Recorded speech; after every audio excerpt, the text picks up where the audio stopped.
Regulação da síntese do colesterol. Como vimos, a síntese de colesterol ocupa muitos recursos da célula, gasta muitos recursos e, portanto, é importante a sua regulação.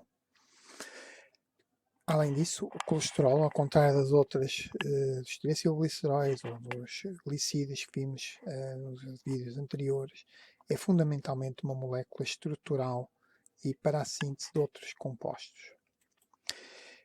Como já vimos, já referi, a principal enzima é a redutase do HMG-CoA, que é a principal enzima de regulação. E ela promove a redução do hidroximetilbutaril-CoA a mevalunato, e que era, no fundo, do ponto de vista prático, o passo comprometedor.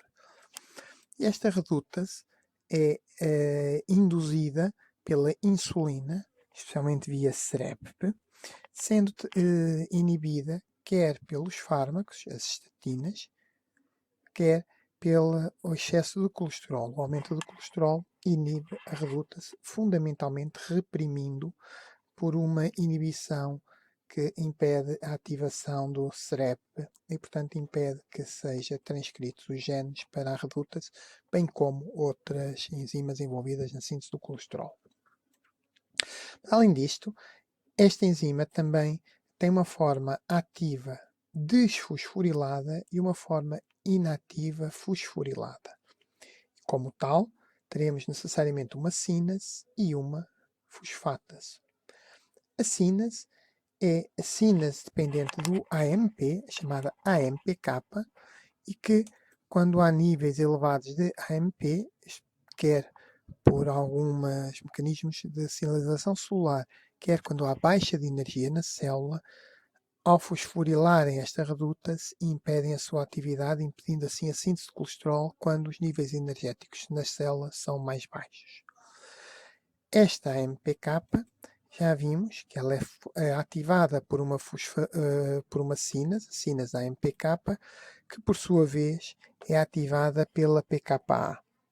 Assim, quando temos glicagina, especialmente a nível do fígado, ou a adrenalina, na maior parte dos outros tecidos, elas ativam a ciclase do adenilato, que aumenta o AMP cíclico, que vai ativar esta enzima, esta sínase dependente do AMP cíclico, a PKA, que, por seu turno, acaba por levar à fosforilação e ativação da AMPK e, desta forma, inativar a redutase. Pelo contrário, a redutase passa a estar ativa por ação de uma fosfatase que é induzida, a sua atividade é aumentada pela presença de insulina. Relembro também que a insulina, ao ativar as fosfodiesterases, faz desaparecer o AMP cíclico, formando-se AMP. Claro que este AMP não chega para ativar, porque, como já sabemos, a insulina também promove a entrada de glicose para dentro da célula, a obtenção de energia e, portanto, este AMP vai ser rapidamente fosforilado para ATP. Para além deste processo, temos ainda que considerar, por exemplo, que as hormonas tiroideias também induzem a síntese da redutase e os corticosteroides reduzem a sua produção, portanto, reprimem a síntese da redutase. Mas estes não são os únicos, a única regulação. Há mais. Um deles é que esta redutase tem um ciclo circadiano, ou seja, ela é mais ativa durante o período noturno, o que coincide exatamente com a fase em que há maior atividade de regeneração celular e de crescimento celular. É por isso também que se recomenda que as estatinas sejam tomadas ao jantar, para que, numa fase em que haverá maior atividade desta enzima, ela esteja reprimida. Portanto, é fácil de compreender que esta regulação da síntese do colesterol é extremamente complexa. Antes de avançarmos com outra regulação, só relembrar dos vários receptores envolvidos, os receptores das LDL, que removem as LDL, e os ABCA1 e G1, que permitem a saída do colesterol para as HDL, e o SRB1, que permite, no caso do fígado e das células hormonais, a captação do colesterol, mas nas outras células também permite a saída das HDL. Temos também a regulação do colesterol a nível de cada uma das células.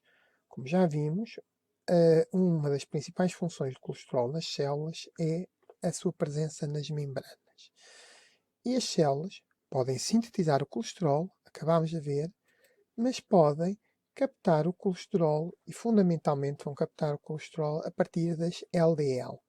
Para tal, a célula vai exprimir o receptor, os receptores das LDL,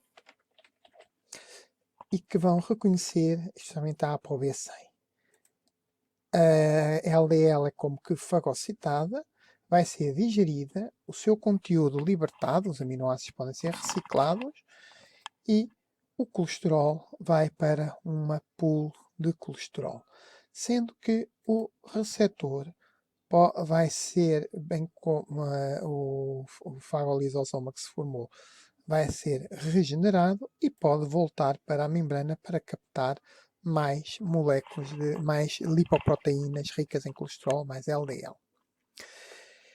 Este colesterol que está presente dentro da célula, a maior parte dele não está na forma livre, mas está numa forma esterificada, formando pequenas gotículas de gordura. E para tal, atua aquela enzima que já falamos, a ACAT, que vai esterificar o colesterol com um ácido gordo. ACAT aciltransferase do acetil-CoA para o colesterol. Quando é necessário colesterol, atua uma hidrólase, a hidrólase dos ésteres de colesterol, que liberta os ácidos gordos, que depois vão ser ativados pela sintétase do acetil-CoA, como já vimos, e desta forma temos o colesterol disponível, não só para colocar nas células, mas para a síntese de esteroides, vitamina D, se fosse o fígado, para a síntese também de sais biliares. E, portanto, desta forma a célula vai regulando os seus níveis de colesterol. Claro que são exatamente estes níveis de colesterol livre é que vão, via CREP, diminuir a síntese da redutase do HMG-CoA, inibindo assim a sua atividade. Também é este colesterol que vai ativar a ACAT. Quando está em concentrações mais altas, ativa a aciltransferase, transferindo, fazendo com que ele seja esterificado. Quando há menos, ocorre a hidrólase. Também temos aqui muitas vezes um ciclo fútil. Este colesterol, também quando os valores estão mais baixos, permitem que o receptor migre. Quando eles estão mais altos, inibem a migração do receptor para a membrana e, portanto, não serão captadas as LDL, que irão permanecer assim em circulação.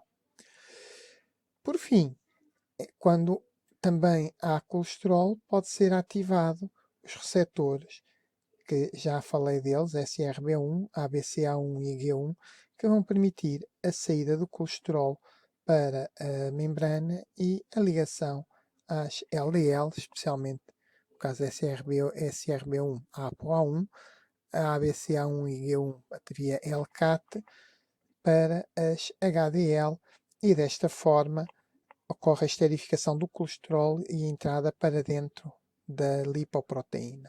Relembro que dentro da célula temos ACAT, porque vai usar como dador de acil, são ambas aciltransferase, mas aqui o dador de acil é o acil-CoA, e daí A, da acil-CoA.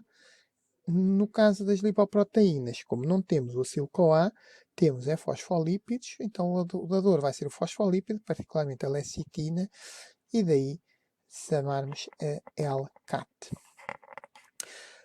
Relembro que no ciclo das VLDL e DL era na sequência da degradação dos triacilgliceróis das VLDL que acabavam por se formar as IDL e depois, ou novamente pela lipase lipoproteínas ou pela lipase hepática, formavam as LDL, que eram removidas pelas células, tal e qual como acabamos agora de ver. É fácil de compreender que quando há muito colesterol nas células, não vai haver este receptor, aumentam as LDL no sangue, o que faz com que haja maior risco de aterogenicidade, porque serão removidos por receptores que não dependem da concentração de colesterol, como acabámos de ver com estes. E depois relembro o papel das HDL na remoção do colesterol e levar este colesterol de volta para o fígado. Portanto, aqui é que depois acrescentaria as quilomicra que levavam o colesterol que tínhamos acabado de ingerir para o fígado. Espero ter ajudado a perceber a regulação do metabolismo do colesterol, que no fundo é feito a vários níveis, não só a nível das células, mas também depois a nível das lipoproteínas, como já vimos. Muito obrigado.